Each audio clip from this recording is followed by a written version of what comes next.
So, literally 3 minutes ago,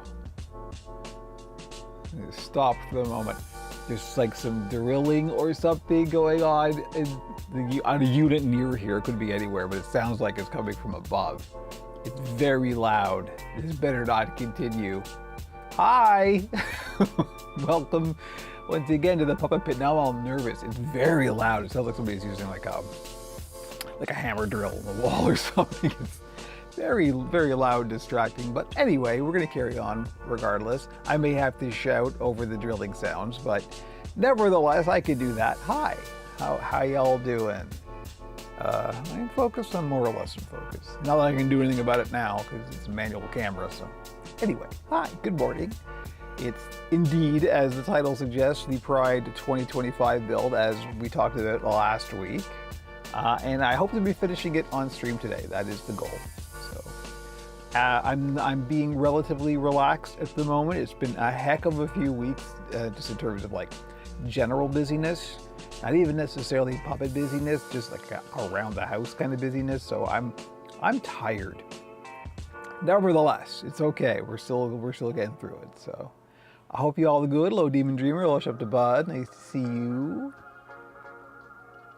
Okay, I think the drilling is stopped. I hope. Good heavens. So we're just gonna hang out for a little bit as usual, and let people filter in if there's people around as usual.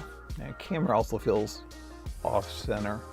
You'd think I'd check these things before I went live. Who's got the time? Most things just work now. So yeah, it's good. I have not updated, I have not switched OSs since the last time I streamed, which is new. That's been happening a lot lately, so yeah. Hope y'all are good out there. Hope you're having a good Pride month, at least as good as can be expected, all things considered. Yes, I saw the news yesterday. Even being in Canada, we are not isolated from all the nastiness, so keep fighting. That's all I gotta say. There's nothing else to say.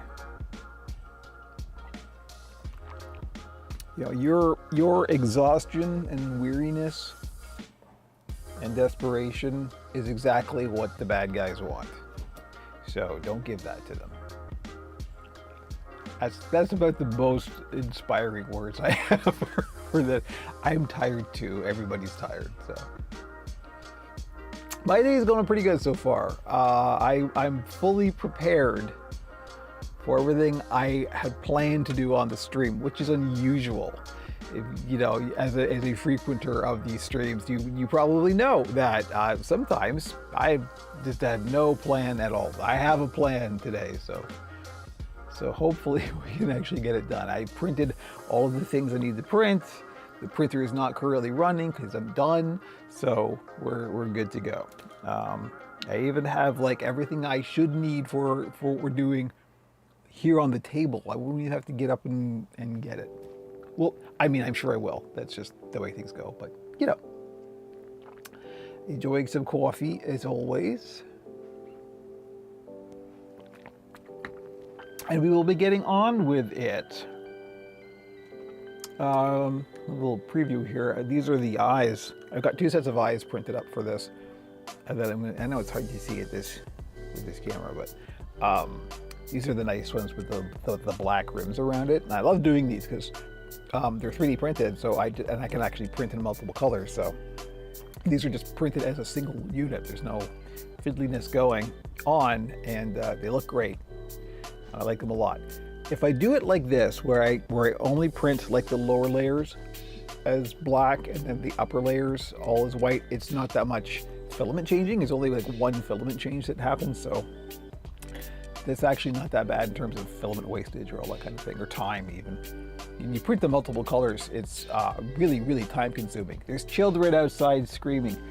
The daycare is outside. I don't think you could hear that stuff, but I sure can. I got the drilling upstairs. We got the children outside screaming. What else? What else is gonna happen? Don't ask. There's forces aligned against us. They know it's the Pride build. They're trying to stop us, and yet we won't stop. We will never stop until I have to stop, which is not yet, thankfully. Checking out our stream stats here. Everything looks good and solid. We know how the audio levels are, as always. It just started for me, so not much. Well, that's not bad, you know. I get up way too early. Like we're usually up 5:36ish, which is too early. But I do manage to get a fair amount done early in the day, which is always my preference. I find that, you know, at least at this age, I start to run out of gas real early. So if I can do more stuff earlier in the day, that tends to be better in terms of just being able to get stuff done. So I always try and do that. So yeah, this week we are doing the Pride build.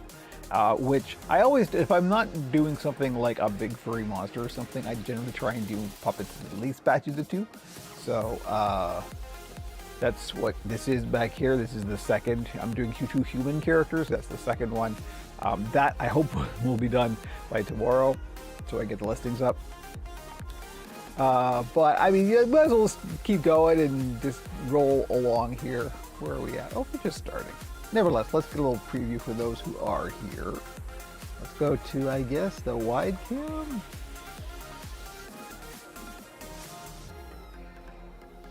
We're gonna pop it of my own. Nice, nice. A good stream to watch while you do that. Then, so here we are. This is what the Pride build for this year is going to be. And if you don't know, you probably do if you're watching this. But if you don't know, every year in June, I do. Yes, please tell us about the puppet. I do a charity build. I do a puppet build that gets put up on the shop, and then the proceeds from the sale of that puppet get donated to an appropriate charity for Pride Month. And this time around, it's going to be Rainbow Railroad.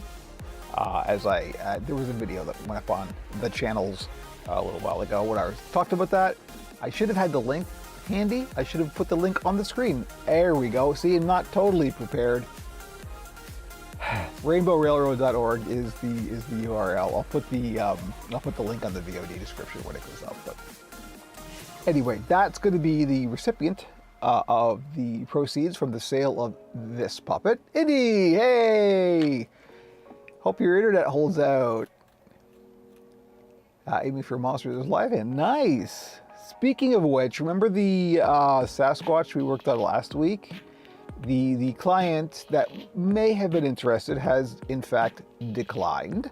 So that will be going up on the shop for general sale, which I expect probably won't last long because it got some reaction on the socials. People seemed to like it a lot. So that's cool. So hopefully that will be going up tomorrow. But speaking of going up tomorrow, when the Pride build is done, it's going to go up on the direct shop, OperationPuppet.com, and it's first come first serve. So whoever gets it first gets it first. The usual price for a human, it's usually 425 Canadian. So whatever that converts to, it's probably like 8 cents in American right now.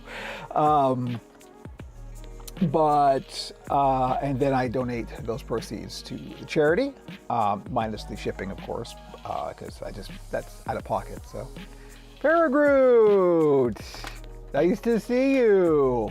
All right, now we got folks here. Here we go. We're popping off. And on Odecast, Zalisur, nice to see you. Hi. Welcome. Now we can start talking in detail about what this is going to be. So, yes, this is the Pride build for this year. I wanted to do something in the color of the trans flag for fairly obvious reasons, I would think. And when I was thinking about how to do that, actually, that wasn't immediately apparent because, like, usually for Pride, I'll do something with, like, this kind of stuff, right? I'll do, like, with rainbow fur or something like that. And that's great. And it's always, you know, thematically appropriate and everything. But you know, this year, trans folks have had a heck of a time lately. I mean, it's never been easy, but it's just getting harder. So, wanted to do something to acknowledge that at least and show some support. So, I was thinking, okay, I'll build a puppet in the colors of the trans flag. But how? Because there's three colors, right? There's the white, the blue, the light blue, and the pink. So that leads to some issues. Like if it was a Greebly or something, I could probably do, you know, like white hair, pink skin, blue fleece or blue fur or something like that. But if you're doing something like, because I want to do human characters, a non-gender specific human character, which thankfully the humans are very much that. You have to work to make them look gendered. So that's again another sort of step towards the reasoning about why this. Where was I? My brain just stopped. Hi, how you doing? We're going to build some puppets, I understand. Yeah, so in terms of the colors, what do you do? Because if it's not going to use fur, you know, like a monster or something, right? You've got skin and hair. I mean, that's it. So then I realized I actually had this little white T-shirt, and so there we go. There's the last color. That's where you were. There we go. Thank you, Peregrine. Well spotted. So yeah, that's how to get the third color, was the white T-shirt. I've had to do some alterations to this. This is actually infant T-shirt. For I think 3 to 6 months, it was still a little big for this. I'll show you the alterations that I did for it. Very easy. And of course, roll the sleeves, because the sleeves would be too long. But there we go. So we've got the pink skin, the white shirt, and I think this is the most color accurate camera, so we'll show this.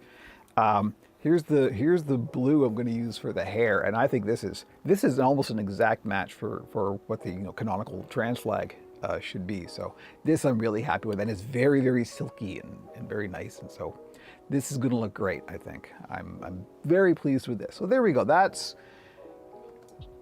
where we're at with our build. And I think that looks great. I think that's going to be a delightful character. So it looks almost purplish, but I can still, yeah. Well, IRL it's more of a pale cornflower blue. It is very close to what the trans flag is. Let's more blue on this. I know. Well, this is the color temperatures on cameras. Look, they're all different. Look, let's go to the top cam. What is it here? That's not too bad. At least on my screen. Again, it depends on the screen as well. So there you go. But yeah, that's I think this is pretty good. I think that's going to look great. So there we go. That's what we are doing. So I'm going to finish my coffee and we're going to get on with it. So all we have left is really the features. We just have to finish this. Hope everything goes as planned. Well, we'll find out, won't we? That's what we're about to do. There's going to be some playing with fire today. I have to make some holes in this to mount the eyes and the arms, because we haven't mounted the arms yet. That's probably, I guess, the first thing we'll do is mount the arms. So on the agenda is I have to decide which eyes. I have 2 different sets of eyes that I could use. I think I already know which ones I like, but I'll show you them both. Create the hair, so decide what the hair is going to look like, how it's going to lay, and then actually make it and attach it, and put the arms in. And the arms are going to be kind of special because usually I try to do this with the human characters or any character that's going to wear a costume, because costumes are a pain in the butt and very hard if an arm is attached permanently to get over an arm rod. That's when I try and use these. These are my custom designed 3D printed removable ball joints, so you could actually just take the arm off. The other way to do it is to get a costume made that you could actually sort of put on like a smock, where there's like a big seam in the back, so you can fit it around over the arm rods. That gets fiddly. It's much nicer to be able to remove the arms and put them back on. But to be able to do that easily and simply, and robustly was the challenge. And I think I finally got there with these, but we'll see. Mighty Quinn, hello, nice to see you. All right, we got folks filtering in now. All good. So, we should probably get on with the building of the puppet. And I'm not sure what we should do first. Probably let's get the burning away first, because that's playing with fire, and if it does go wrong, let's have it go wrong early so I can put the fire out, you know. If that isn't a metaphor, I don't know what is. Okay, I've now finished my coffee, so we're ready to move on. I'm gonna have to close the door because we're gonna create a little bit of smoke here. Get the fan going. Excuse me while I'm out of camera frame, or am I out of camera frame? More or less, kind of. Hello, Kermit.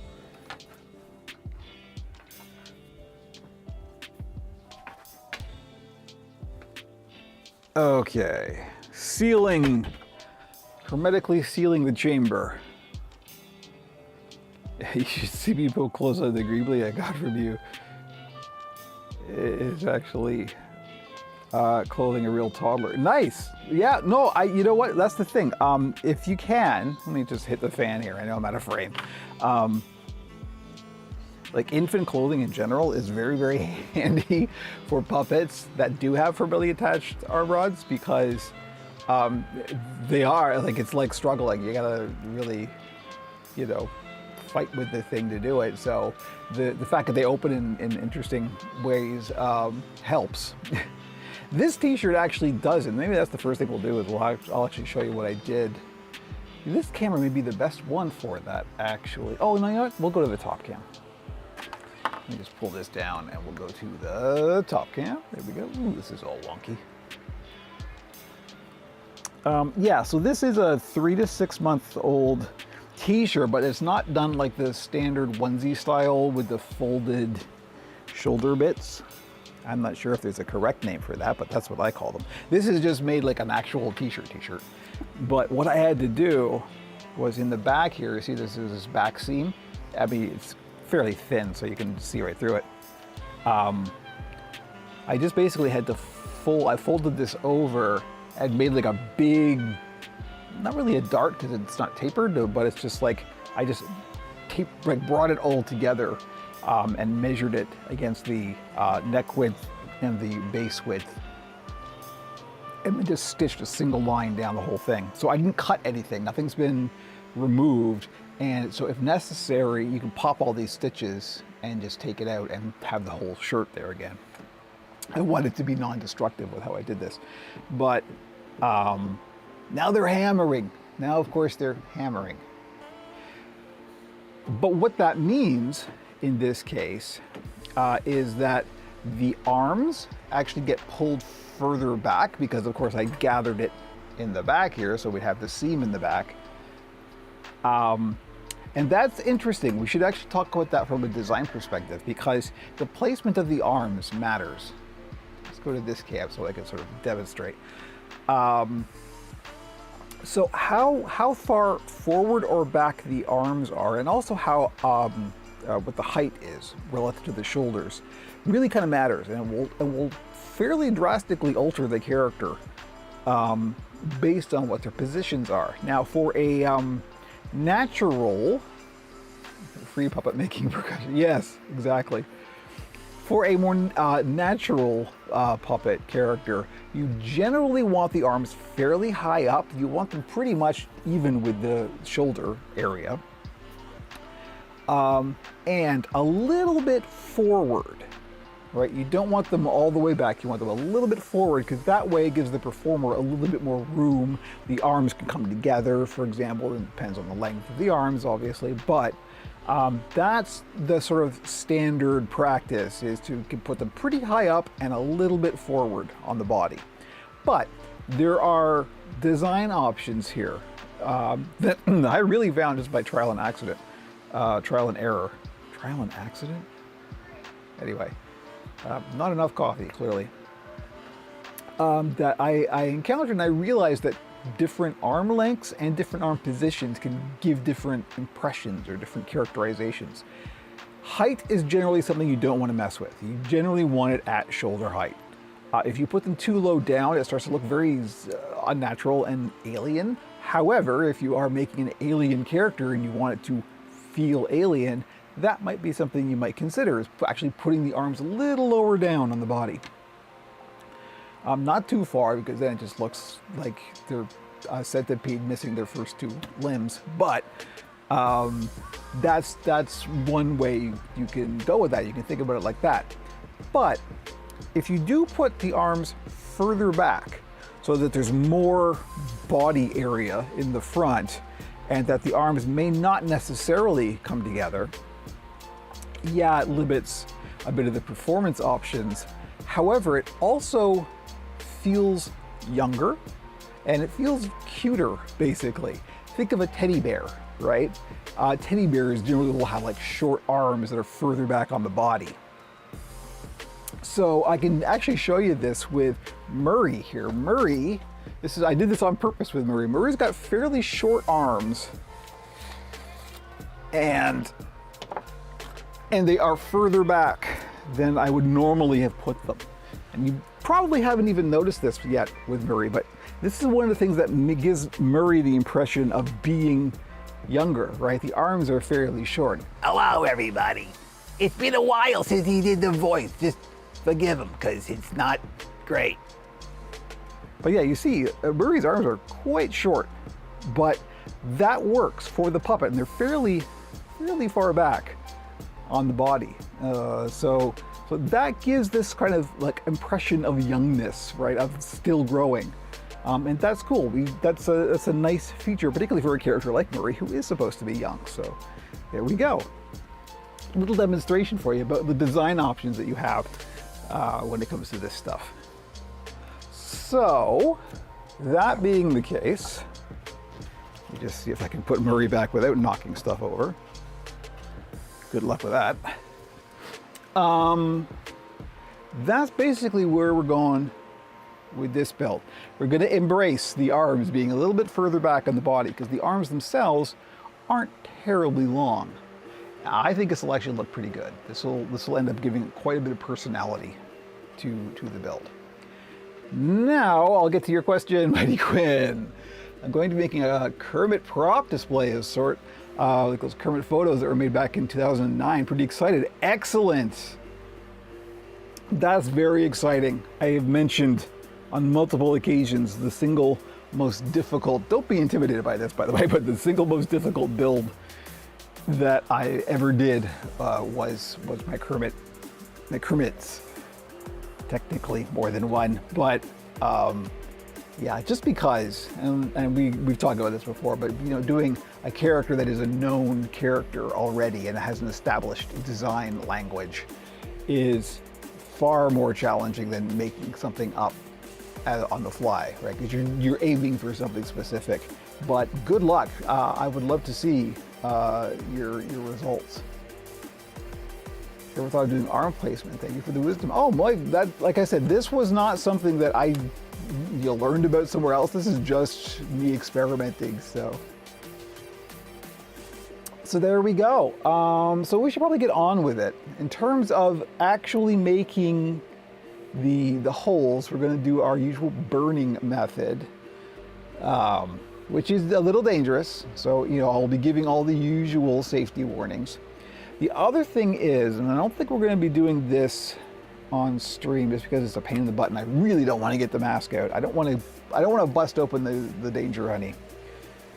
That's it, the industrial contact cement on stream. I just don't want to, it's just a pain in the butt to deal with the microphone and everything. But the way I've designed these, maybe we should, hang on. Oh, you know, once again, I didn't do my camera preview, but oh well. How's this gonna go? Now the autofocus is getting weird. That's the one thing I keep forgetting to do, is resetting that. Let me see if we can put a piece of paper down or something to make this be less freaked out. Okay, white on white, that should work fine, right? Yeah. No, anyway. Here's what these look like. I don't actually have the washer end. I can show you it because I've already put these in, but these are like little threaded screw washers. The autofocus is not cooperating. Oh, I'm sorry. Yeah, okay. Anyway, there we go. You can kind of briefly see it for a second. This is a threaded rod. And the reason that I do it like this, and I put this ring, this big washer around it, and this gets mounted on the inside, is because the whole point of this is you can turn it and you can screw this together basically. You can attach it like this. Is it gonna bite? Come on. I gotta do this other way around.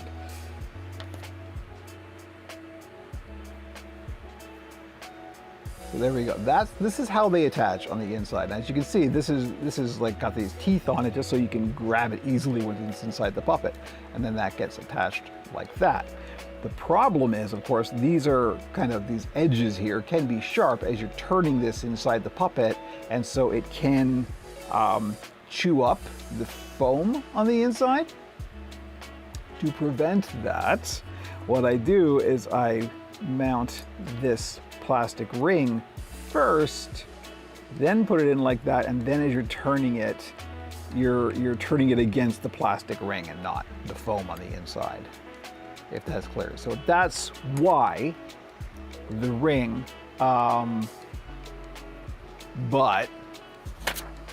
usually what I'll do is I'll glue these, I'll make the hole and then I'll glue these on the inside to just give it a kind of finished, you know, an easily targetable spot as you're groping around inside there. So I don't think I'm going to glue them on the stream. That is something I can do afterwards. So that's the only thing. It's just, I glue them in really just to allow for the owner to be able to unscrew and rescrew these easily. You can do it without having to glue them in, but I prefer to glue them in just because it makes it more handy. But let's get the eyes out of the way here because we'll do that afterwards. We're gonna make some holes in a puppet. That is the goal. Holes are the goal. Insert joke here. Okay, let's get stuff out of the way. I'm gonna get this completely useless camera out of the way. And have a look at what we got going on here. Lisa Puppets, nice to see you. It's been a while. What a pleasure. Hello. I know, the 3D. I feel almost guilty with all the 3D printing stuff because it almost feels like cheating, but I try to not over-rely on it. It's just a nice, convenient thing. And it also allows for a little bit more flexibility of like, you know, I can be a little bit more creative with how I put things together because like I said before, because I'm selling to the general public, I kind of have to think like a toy maker, right? So I need to make things really strong and kind of modular. Whereas, as we know, pro puppets are often just put together to look good for that shot. And then we're going to have people standing by, we have wranglers standing by on set to fix them when they break. Can't do that with ease, so. All right, so for making the holes, you know what, I want to go to the wide cam here because I want to put this up on the stand. Easier for me to see.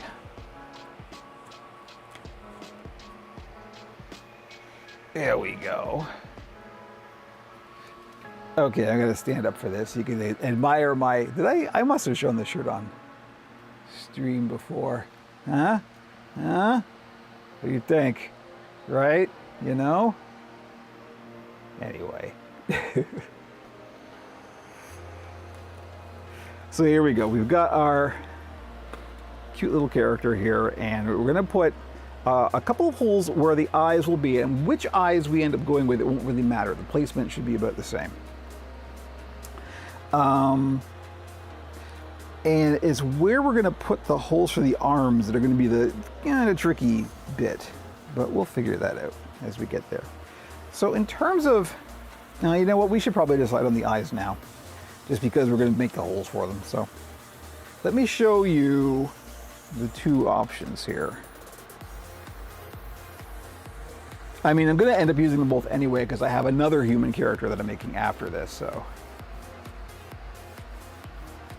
Hoping to be back soon. I feel guilty for utilizing tools.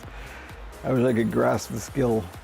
It's literally like magic to me. You know, maybe that's something I should do is start doing, like, because I know that Project Puppet is doing some workshops for like 3D printing stuff for puppets specifically.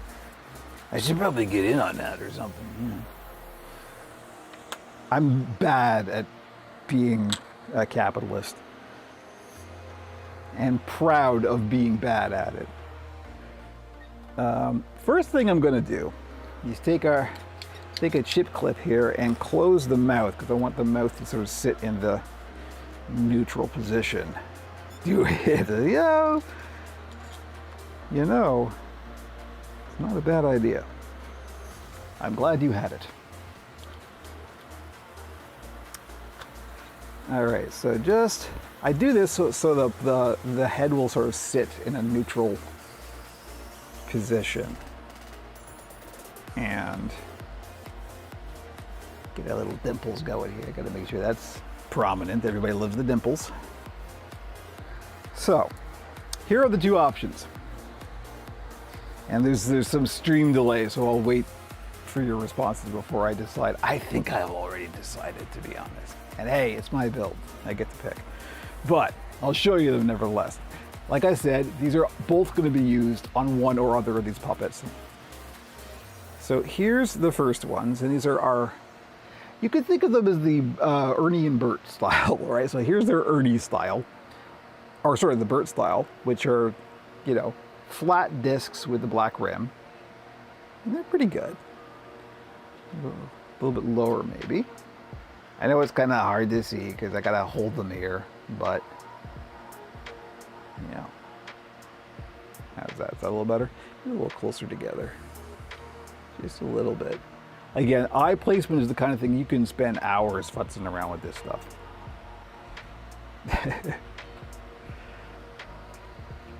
So there's our disc ones, and of course, you know, when the pupils are on here, it will also kind of redefine how they look. I'm not going to do eyelids for either of these. I've already decided because I like the black rims all the way around. But here's the Ernie style. These are the ones I'm pretty sure I'm going to go with because I really, really like these. They're not totally Ernie style because Ernie does not have black rims around his eyes. I think Lisa Puppets might know a few things about that. But, you know, this just feels more Muppety to me. You got more options. And also because the way these go in, just a wee bit, yeah. Long story, folks. If you don't know who Lisa Puppets is, you probably want to. Because the way these go in, since these are, once again, 3D printed with a threaded peg here, it means that A, these are removable and replaceable, but also that you can move them around, you can rotate them, right? So it means that we can go with your sort of slightly melancholy, but kind of gentle Ernie placement, or we can go horizontal, or we could even go vertical and make like a sharp, wicked kind of look, you know? We can do all that stuff. So I personally like the ovals way better, and I think that's what we're going to do with this one. So yeah, if you strongly love the ovals, well, yeah, Lisa spoke. You know, you want to talk pros, it doesn't get more pro than Lisa. So we're gonna take the pro advice here. Also, it's what I want to do, so. And hey, it's my build. So we're gonna go with the ovals. Now, that means that we need to mark where we're gonna put the holes. And you can see these pegs are relatively, these are 3D print the black around the eyes? Yes, I did. My 3D printer, somewhat indulgently, can do multiple colors. So I print the eyes and the pegs separately. And when I print the eyes, I print them in batches, and I print the first few layers in black and then the rest in white. So these are all single pieces, which is great. And also it means that there's no visual separation between them. There's no, it's not sitting in a socket, or it's not at a separate piece. It's one single solid piece. And because of that, the profile becomes a bit different. It kind of disappears around the back, which is really quite nice. It adds a little bit of a more gentle contrast line, which I like a lot. But as you can see, these pegs are relatively robust. Once again, I have to make them strong. So it means that the hole this goes in has to also accommodate for that. So we got to make sure that we make the hole big enough. So let's start out by, I'm really glad my nail polish dried before we did this, because otherwise, what a disaster that would be. I'm gonna start out, am I in the way? No, okay. Because I want to make the hair fairly robust, so we don't want this too high up. We don't want it obscured by the hair, although having some hair kind of hang down over the eye is also really nice. Says the 80s goth. That's pretty good right there. Okay. So what I usually do, this is completely inaccurate, and I'm sure Lisa's about to have a conniption, but this is how I do it. And I like a little bit of asymmetry and organic lumpiness, so we're just gonna roll with it. I figure out about where I want the eyes. And then I hold them in and I let one go. We got one there. And I take a pin and I lift this ever so slightly and see where the center is and mark that with a pin. And I make sure I place this over the center. Put the other eye back.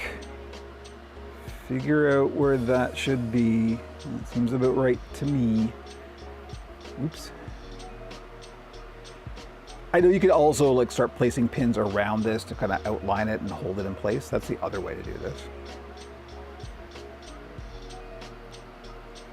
All right, so now we're good. Take that away. We know that's where we want it.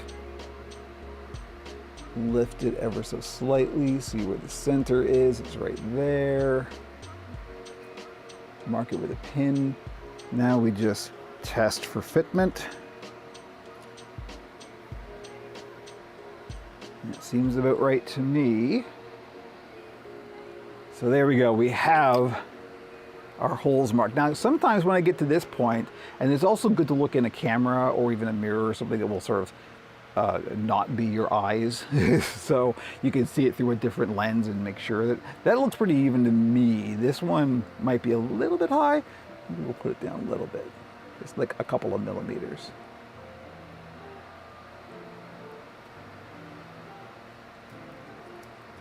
And again, I don't worry about getting this too accurate. Accuracy is for people who aren't me. I also need a lozenge from all of the talking. Okay. So, that's the eyes. Now what I'm going to do is I'm going to take a marker here that is just slightly darker than the fleece. And I'm just going to put a little tiny dot rather than the pins.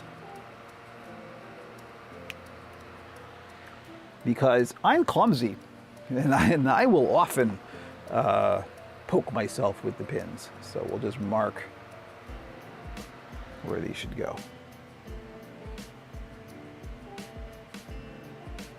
Yeah, see, that's the, you can, I mean, BJ Garrett talks about this, particularly with pupil placement. You can just spend hours and hours just like moving, not even a millimeter, and it will change drastically very few of the puppets, when you see me build this stuff on stream and I put pupils on, very rarely do those ever stay where they are until it goes up on the shop. I'm always just tweaking a little bit. That's why I use pupils that are removable. All right, so there we go. We have our where the holes are going to go. Now the beauty of this is, particularly having the removable eyes, if you've got eyes big enough, you can make like multiple mounting points. And provided that the eye is big enough to cover all the holes, so you can like, this is a way, I know that Swazzle does this for the rental puppets. You can make it so the eyes can like change position, so you can change what the character is. It's sort of a, you know, a whatnot, anything Muppet style. Handy that. We're not going to do that with this one, obviously, but that is a thing you can do. So for the arms, this is where it's going to get a bit weird, because of how I had to alter the shirt, the arms are pulled further back, which again is good, but I don't want them really far back. Now, you know, it's a shirt, so it'll move. I think what we'll do, just to make sure I get the arms aligned with the shirt relatively good, it's gonna get bunched up. One of the skills I really want to learn is how to make like basic clothing, because I really don't, I'm not a tailor or anything like that, so if I were, I would be able to custom make clothing, but as it is, all I can really do is slightly alter existing clothing. But let's see, the furthest forward I would want this is about, and it's just taking a pin and putting it in kind of there. That'll pull it up a little bit, but I think that'll be okay. And likewise, you like my other pin cushion?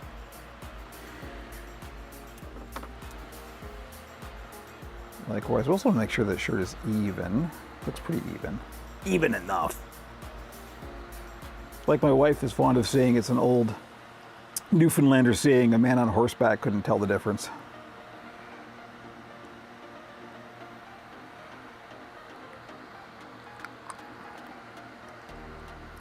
Good phrase, that.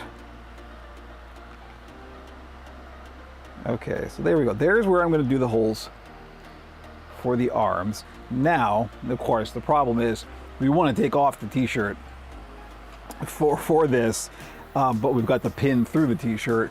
So I'm just going to take that marker, again, being very, very careful not to touch the white t-shirt, Kevin. Are you listening, Kevin? I hope you're listening, Kevin. And just mark on the pink fleece where that hole is there. Be very, very careful. This is nerve-wracking. Don't do this on stream, Kevin. There we go. Okay, I've got 2 points marked where the arms should go. Hopefully I haven't messed up the t-shirt. This is literally the only one I have, so if I do, well, figure out plan B, I guess. So, if you'll forgive me, it's about to be a puppet striptease here. Hey, it's Pride.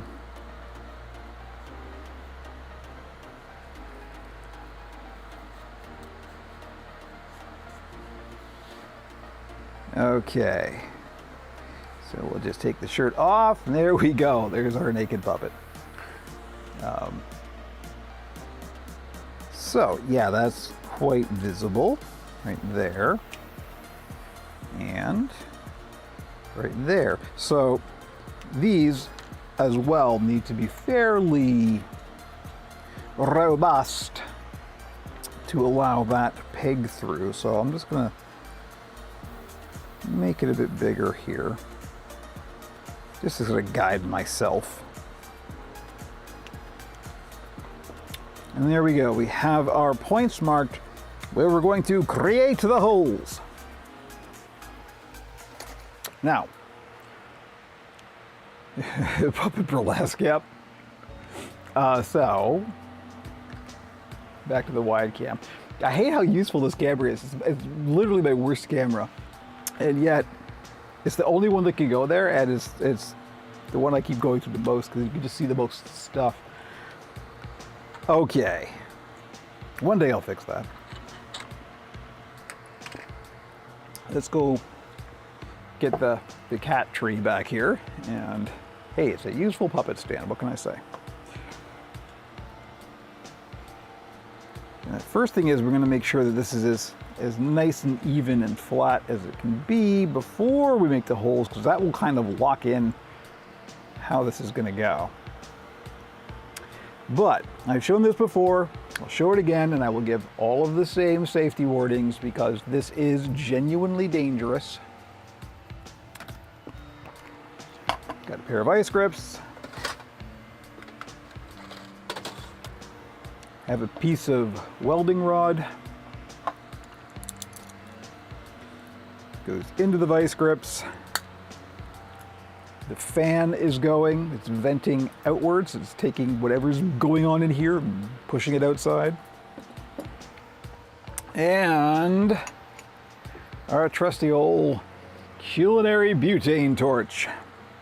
This is fire hot, dangerous. I have a first aid kit up here. In the other room, there is a fire extinguisher, which I probably should bring in here, to be honest. I should just get a separate one for this room, because I do frequently do this.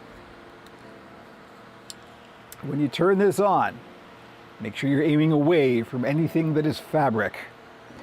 The reason we have the rod on the end of the vice grips is so you're not touching hot metal. This will be hot for quite a while. So, here we go. We're going to heat this up until it glows orange. Then we will make the holes. I know I've talked a lot about why we do it this way as opposed to just punching a hole through it. This is less destructive, and it basically creates a cauterized, like it just melts the material, so we create a clean hole.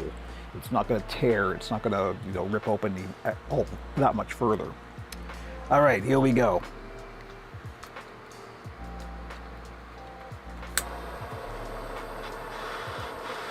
Heating it up. Hopefully it's fueled up. I know you can't. You can kind of see the flame.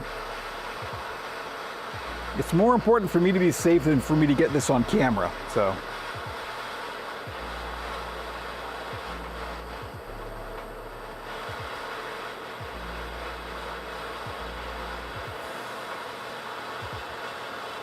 All right, that is now glowing orange.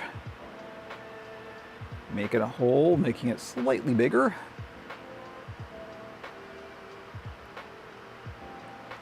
Okay, whew. That's some funky smoke. Don't breathe that in. Now we're gonna let it sit for a minute, because if this is gonna catch on fire, this is the point at which that will happen. So you just gonna wanna let it sit for a minute. Don't go too far, don't do too much, because this cools down enough for that it will be a problem if you do. But that's pretty good. That's not bad. And you see how nice and clean that is. Let me show you the, let's go to the top cam. That's probably the best close-up. And you can see that's very, very tidy, right? And like I said, because this is all synthetic fabrics, this just melts. It just creates like a plastic rim, basically, around it. That's very, very nice, easy to work with. So that's a good thing. But now we want to do the arms. This is where it's going to get, this is where it gets weird. It's okay, we're in favor of weird around here. I don't know if you've noticed.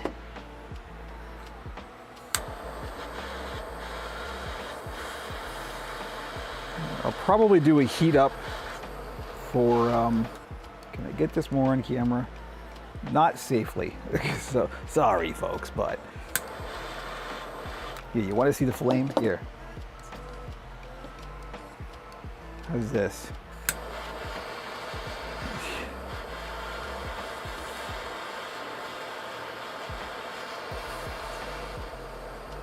Alright, Beetlejuice, calm down. Hey, yes, that's a compliment, man.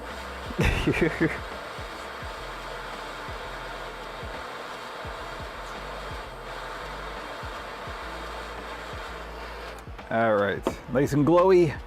Embrace the weird, indeed. And we'll make our robust hole. Let's see if we can get the other one.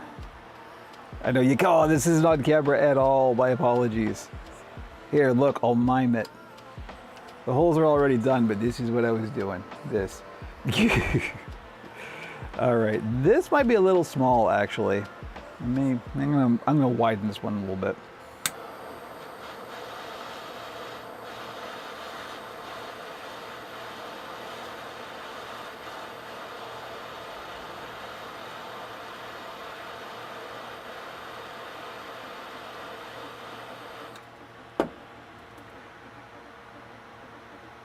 There we go. Whoa, it's some smoke, let me tell you.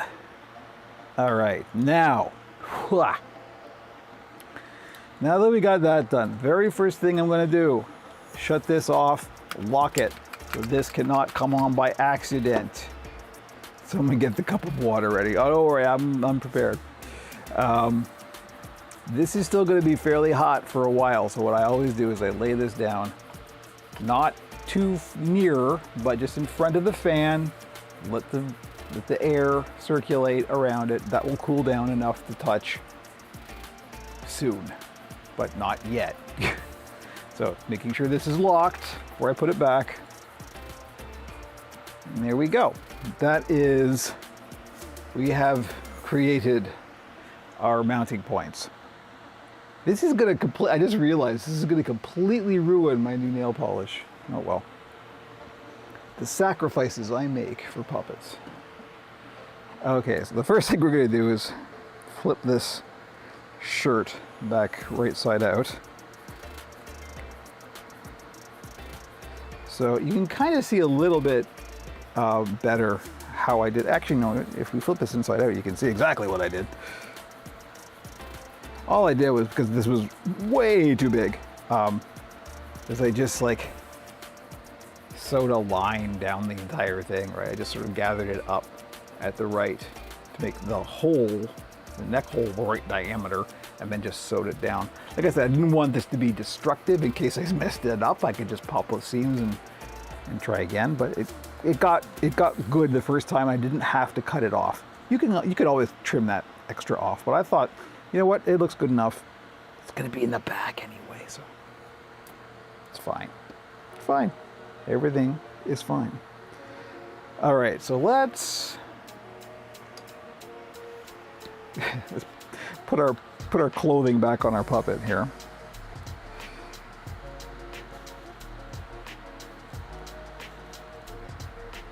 And this always is going to require some adjustment. You always gotta fiddle and make it sit right. I am assuming dressing an infant, as Indies Keep has already, I think it was Indies Keep has already indicated. It's very similar to dressing a puppet. Similar amount of struggling. All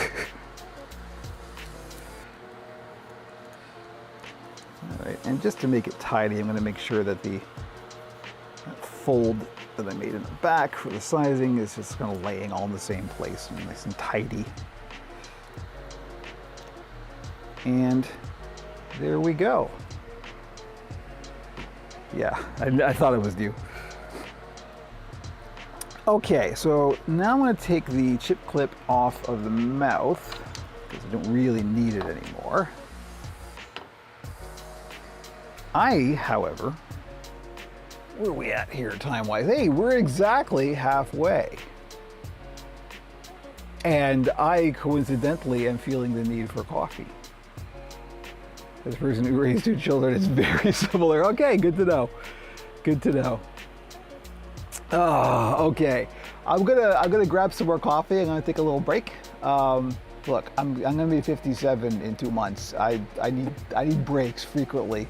So I will be right back. I'm just gonna get some more coffee and I'll be right back. So go nowhere.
One of my favorite podcasts is it's called You're Dead to Me. It's a history podcast. And the most recent one that I'm listening to is on the history of coffee. Fascinating. Good stuff. Also, as a coffee devotee, it's good to know history, it turns out.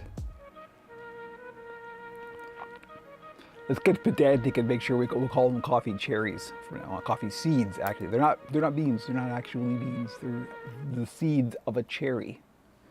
But who's counting? Woo, yeah. A little break time.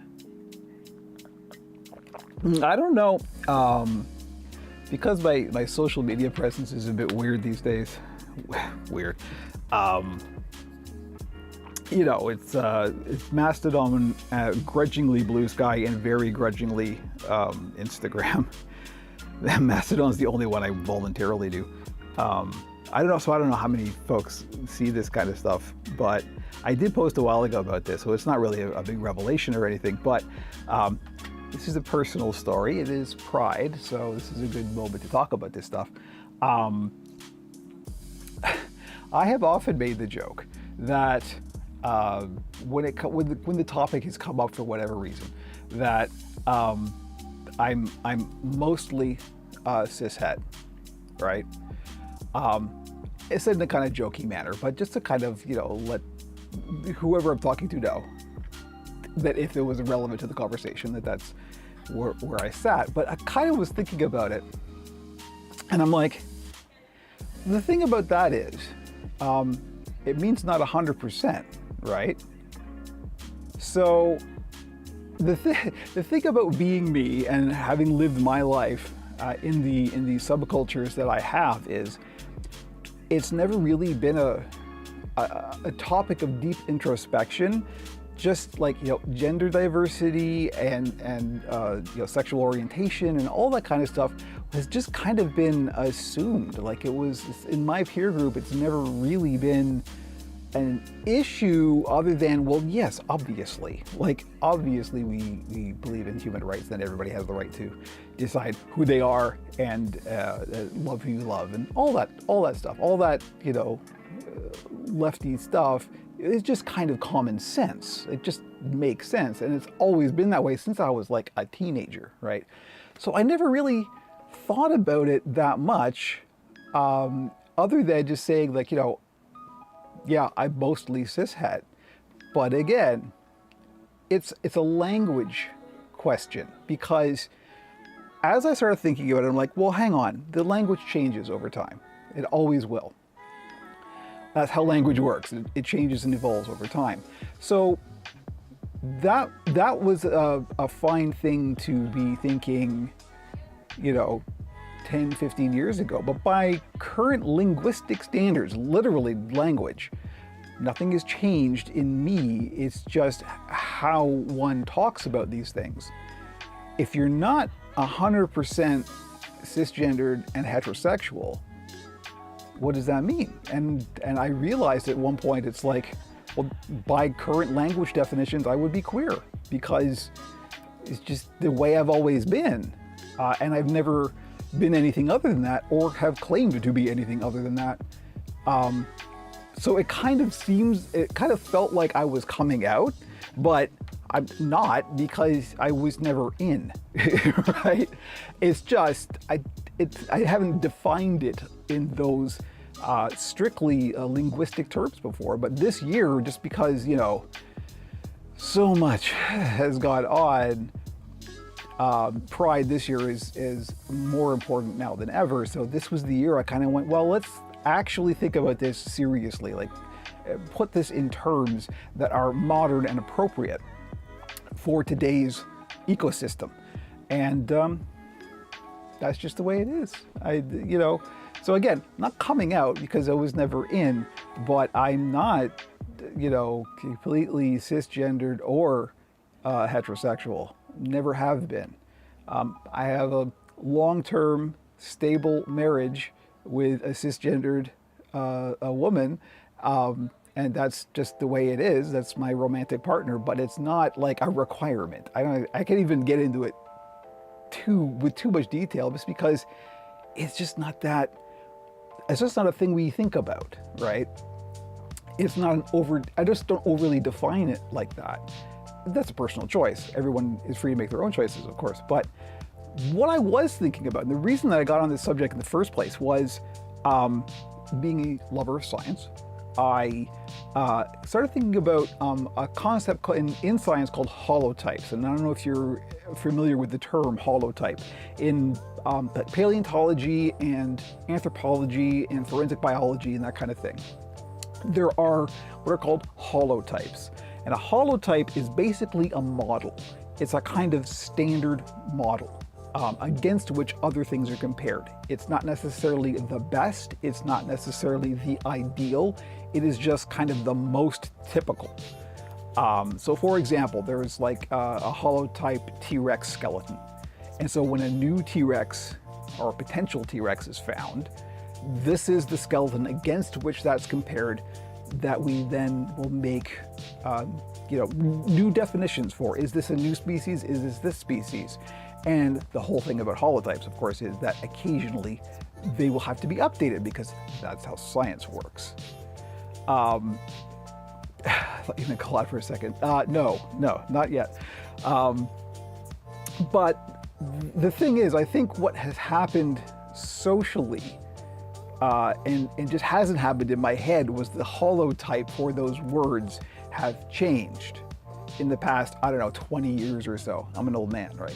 So I just hadn't updated the holotype in my head, basically. So that's just a long way of me saying, like, the reason I think that Pride has always felt very personal and important to me is not so much that I'm an ally, because that term's always felt a bit loaded to me, right? It's still implying a separation. It's still implying this is me and that's you, and I support you, but I am not you. And I've never felt that way. It's always been my fight. So I don't know. Consider this coming out if you want, but there we go. So there's my personal story for Pride. Someone's gonna clip this, I'm sure. I'm very wary of the chat right now, because who knows, because I've got this in the title, this is going to be one of the few times we actually get trolls. But so far, so good. So thank you for that, everybody. But anyway, there's the Pride story. I just wanted to, take this occasion to give a little personal information. But yeah, anyway, nothing's changed. It's just terms. The definitions have changed. So. Language is important, and it does change, so it's good to keep up with that kind of stuff. Anyway, back to puppets. What do you say? I've now talked out. I haven't been drinking the coffee or having the lozenge, so now my voice is getting rough because I've been doing so much talking. Well, thank you for listening, Indy. Let's get back to this puppet and more lozenge.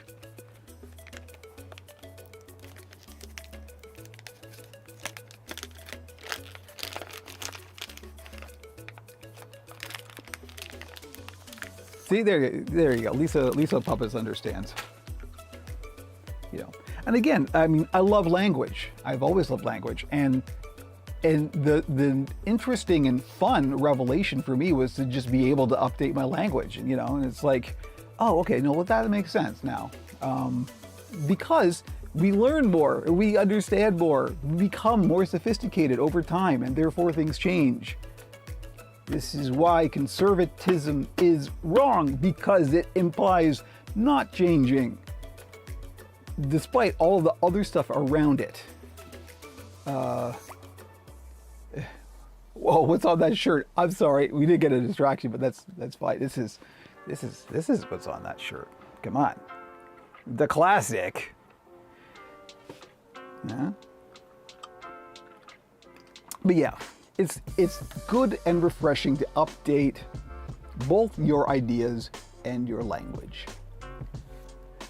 Life continues to evolve with you or without you. You might as well go with it, right? Okay. Let's put those arms on. Thank you. This is a gift from my wife. I think it was Christmas. I don't remember. So what I'm gonna do, I'm gonna figure out. This is hard to show. This is impossible to show. I would have to stick a camera in the puppet, but I'm gonna fish around in there and find the hole. This is the part that's gonna ruin my nail polish. I'm gonna make sure I put the ring on here first so we don't go chewing up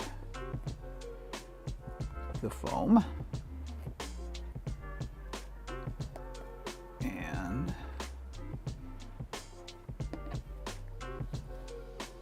now the tricky part here, of course, is getting it through all the way and then feeding the arm up through the sleeve.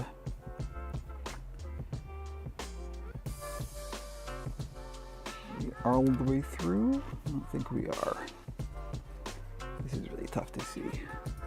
No, we're not.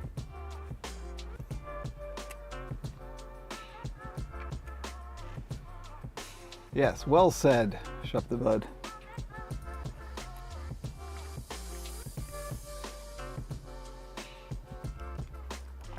And here's the secret to that whole, self, introspection and learning and embracing growing. It's fun. It's not scary, it's fun. Believe me, we're having much more fun.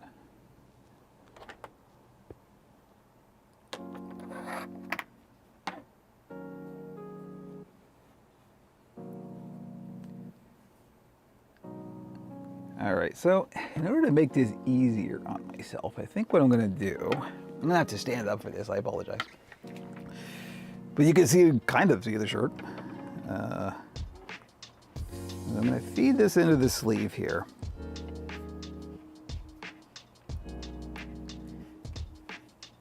And I just wanna get these things aligned. This is always a bit of a struggle.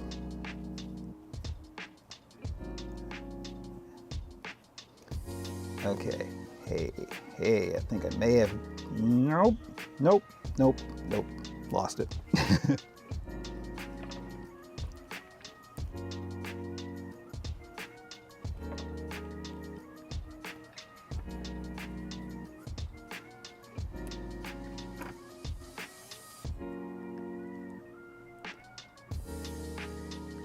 Yeah, this is always a bit of a, just fiddle around till you get it. But yeah, these just screw into place.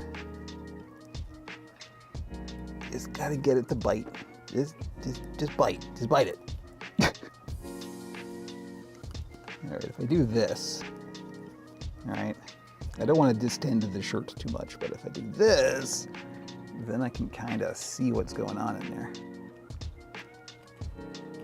Okay, there we go. I think I got it.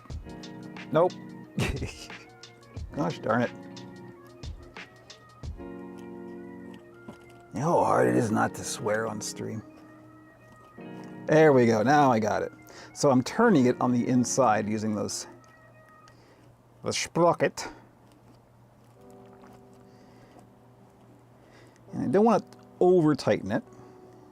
This is fairly long, and this will hold.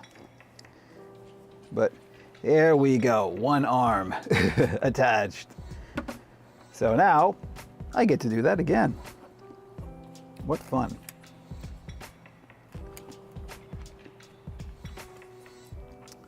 And do it on the opposite side where, for some reason, I'm less dexterous. Okay, so there we go. We've got our peg poking through. Let's feed the arm up through the sleeve.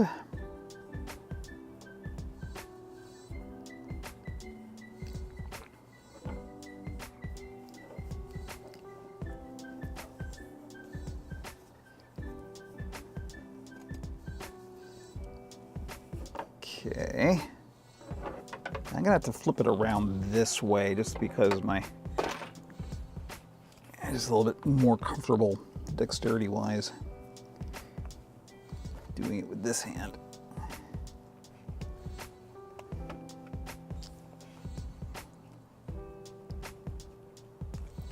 Roll the dex check. Hey, I think I got it.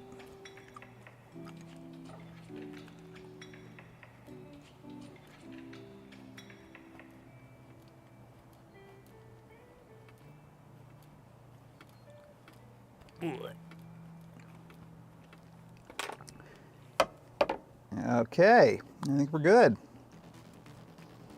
We are about to have a fully armed puppet. So I'm not going to screw them in all the way, just because, like I said, I am going to glue those washers in place, just not on stream. Did I ruin my nail polish? No, I'm all right. It's almost like I know what I'm doing. The secret is to do it the top coat. All right, let's have a look at what we got going on here. So, it's a little wrinkly, but I think we'll live with that.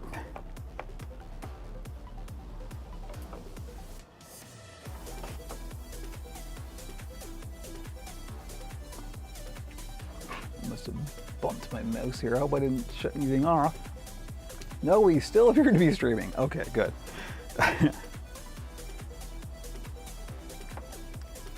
Okay, so now that we're here, it looks all right. Could be a little tidier, but you know, I'll let whoever ends up owning this charming individual. And you see that arm length is pretty good. That placement's not bad at all. We're just gonna bend the fingers into place here a little bit. I never bend them beforehand just because who knows what side they're gonna end up on. So bend the thumb a little bit, and the index finger a little bit, bend the middle finger even more,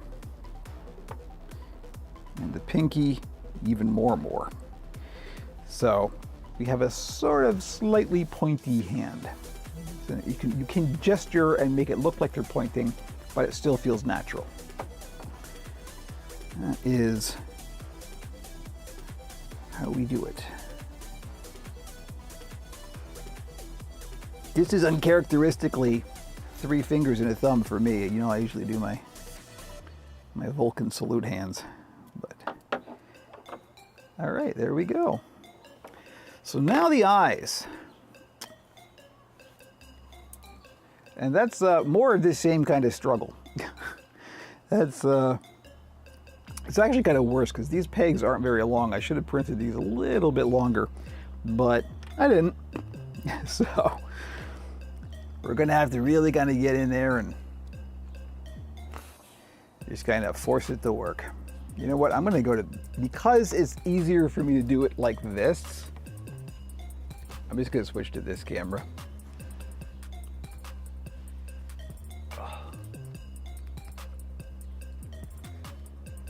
All right, these are barely gonna fit. I may actually have to end up printing slightly longer ones. Although it's good that they're this far down because this will kind of sink the eye down into the skull. Let's just see how this goes. But okay. Scunthorpe, yeah. All right, I think we're all right. We do want to kind of tighten these, not too far, obviously, but we want to still be able to rotate them.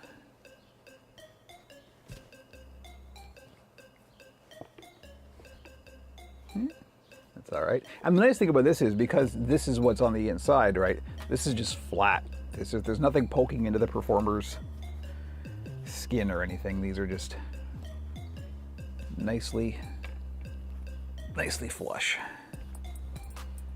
It's comfy. Comfy puppets are important. Oh boy, doing the other one's a bit more difficult. I may have to switch hands for this one. This is gonna get weird.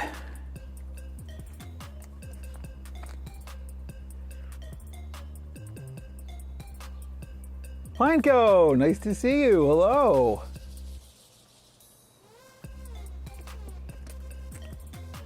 I'm struggling to mount some puppet eyes.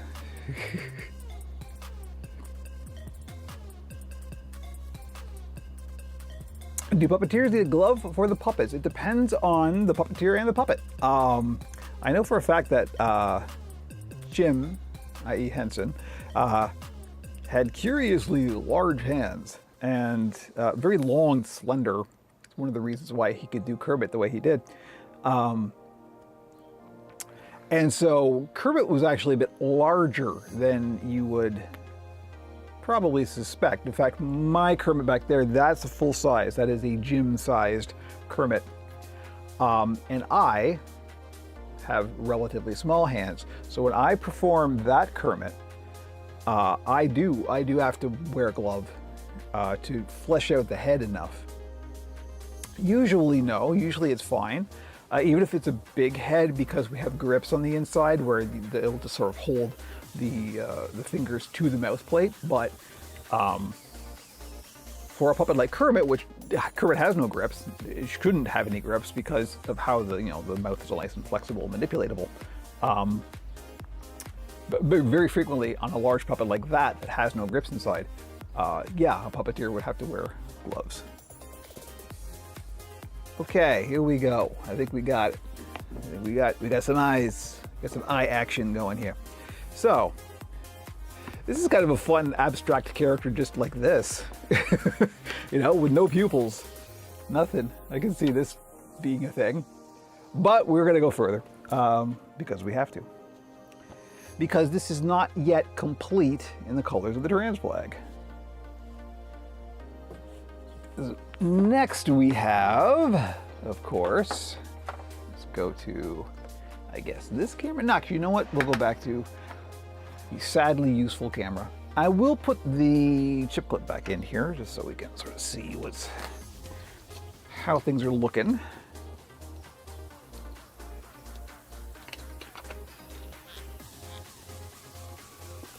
I'm actually want to see if I have any mouth plates currently printed with a grip on them, so I can actually show you what it's like inside a puppet head, including this one. This one has grips on the inside.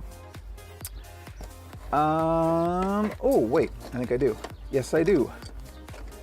As a matter of fact, oh, these are too bottom. Oh well. Oh no, there's the top.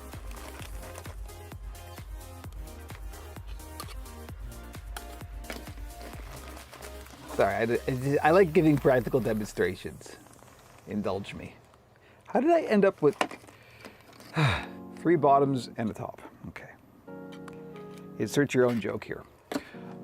Okay, so yes, it is indeed a cat scratching post. This was actually part of a cat tree that we had left over that we didn't end up using because it was too tall, and it just ends up making a very handy puppet stand. I can even change the height, and it's padded, and it's stable. It's good. Very useful. Let me show you this. Since we had the question, that's to see the T on there? You can't see the T on there because it's blown out. That means top. There's a B. Okay, there's the top of it. It doesn't really matter for this, but anyway, this is how I do my mouth plates. Other people do it different ways, but I put the little bracket in there and then I sew a loop of leather. And so what it means is when the performer puts the puppet on, they basically got this going on, right? So the top and bottom mouth plate are anchored to their fingers.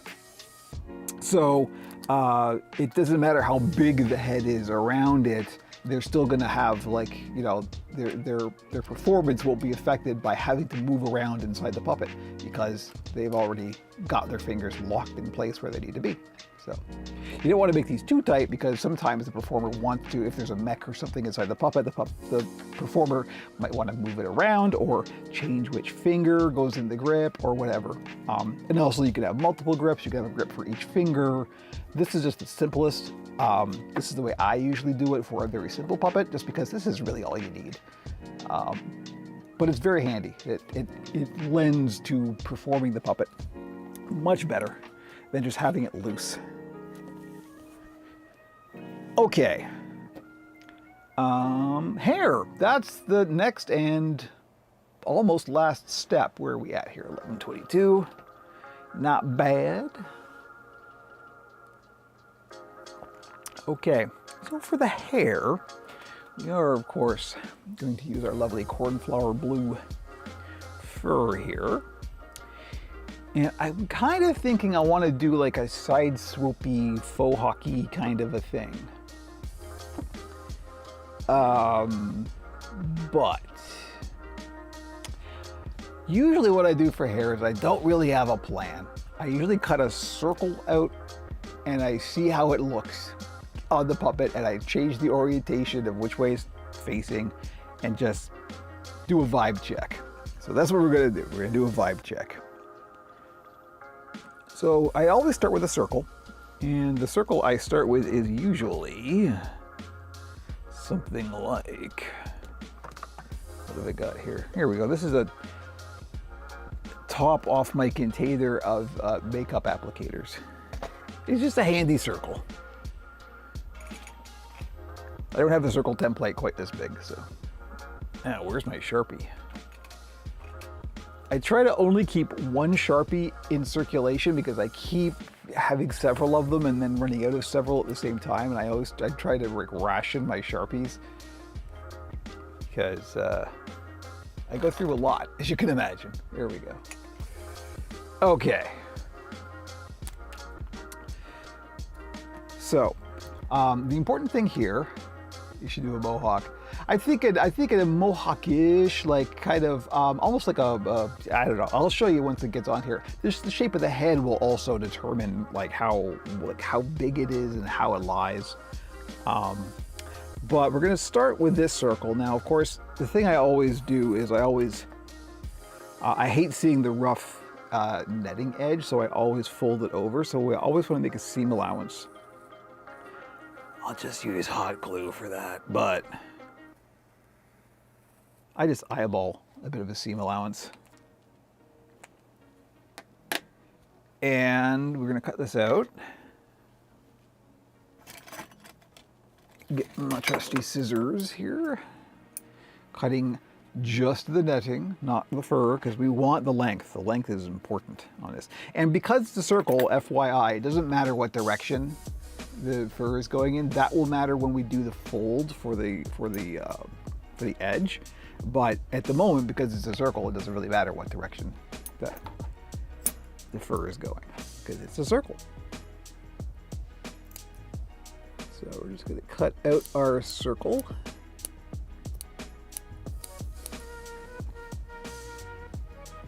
Very slowly, taking care to only cut the netting and not the fur.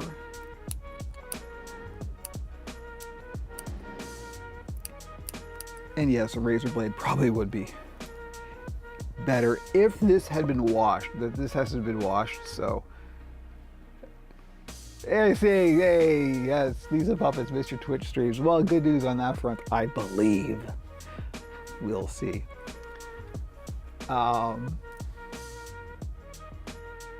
We should talk, Lisa Puppets. We should collaborate.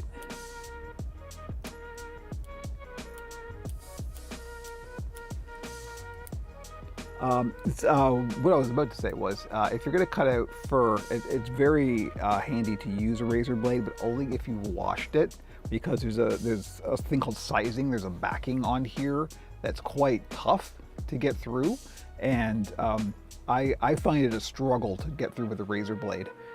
Often doesn't work, and the one thing you don't want to be doing with a razor blade is pushing hard, because that's what accidents happen. So I just find it easier to go with scissors, just go slow if you haven't washed it.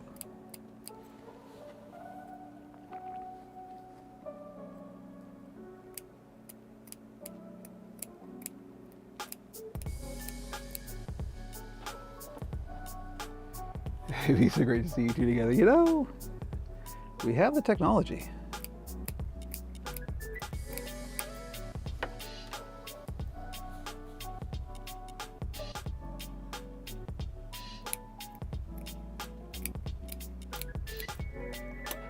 It will be the beginning of our puppet empire.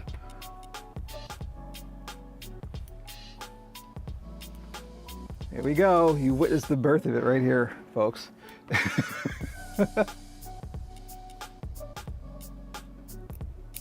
More puppets on live streaming.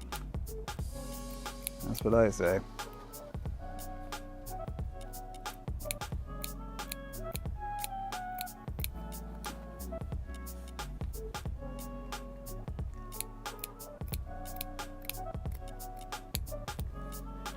Okay, there we go. We have our circle of fur, and you can see already, there's already something shaping up here. This is already looking pretty good.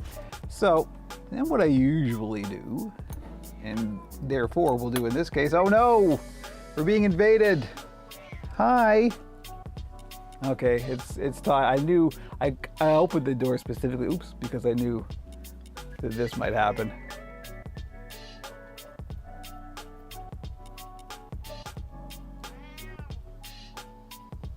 Ooh, very neat. Yeah, okay, hang on. We gotta, I've been ordered to have Jimmy have a cameo here. Hello, Jimmy. Say hello, happy Pride. Jimmy says happy Pride. Even though he should at least feel some shame for waking me up at 4 in the morning.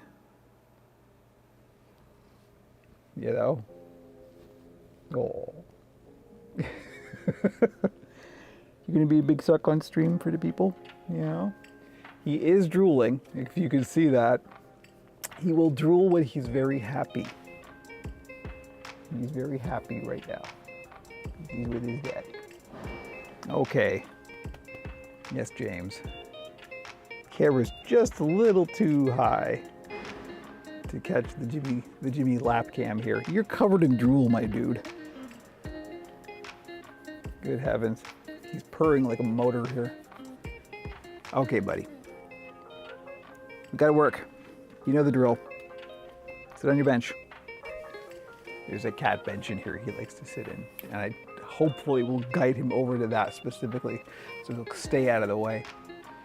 Anyway, there we go. There's your Jimmy cameo for the Pride stream. Puppets, huh? Okay, this is looking good already. I just you switch into this, it's like, oh yeah, okay, no, that's good. So, let's see here. So what I am thinking is very side swoopy, right? Oh, come on, already. We could just call it right there. Look at that. Lady Quinn, thank you so much. Happy Pride to you too.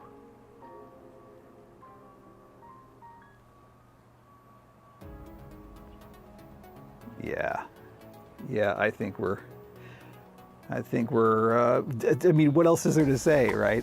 Come on, it's beautiful. I might go a bit bigger. I think around the back here, it's a little, I'm gonna bring it down a little bit more. Maybe we'll go a little bit bigger. But it's nice to have it kind of come down over the eye like that too, right? The cat in the country called Radar. Okay, so one thing we're definitely going to want to do, if we do it this way, dash of Evo, I mean, hello. One thing we're definitely going to want to do is do the edge, like clean up these edges here, because this is all raw netting and doesn't look good. Now, one way to do that is to ladder stitch this on. That'll take care of that. But boy, that's a pain in the butt. Although, I don't know, maybe it's worth it. I really prefer to stitch the hair rather than glue it, just because it's not permanent, first of all, and if you mess up, you can fix it. But boy, is it time consuming and a pain in the butt to ladder stitch fur. Recovering off myself. You know, I was recovering and then I relapsed. So here we are, you know.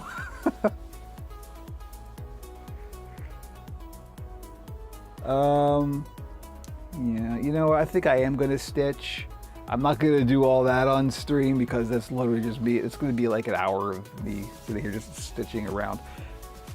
Because it's very slow to ladder stitch fur, right? Because you have to get it all out of the way to do a stitch and then get it all out of the way, do a stitch. That's not good streaming content. So I think we'll do that off stream, but that's where I'm thinking of this kind of thing. I'm gonna cut another one that's a bit bigger.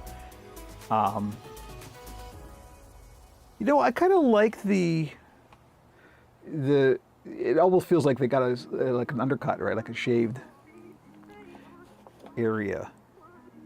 Never gonna recover.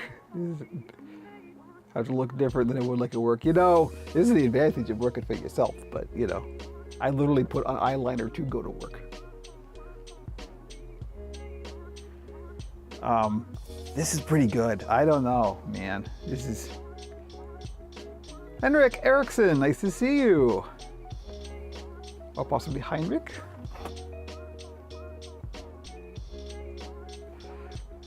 We all relapse and go, oh fucking God, look at it. You know, this is like, you know, particularly being my age, you would think at some points that you outgrow it, but it's like, nah. My whole thing is like just sort of, you know, my tastes have grown so much. It's now a matter for me, kind of like the whole queer realization thing of like integrating all of the different sides of things together, right? That is the excitement right now for me, is like putting things together that you wouldn't normally think go together. That's the fun part for me right now, so.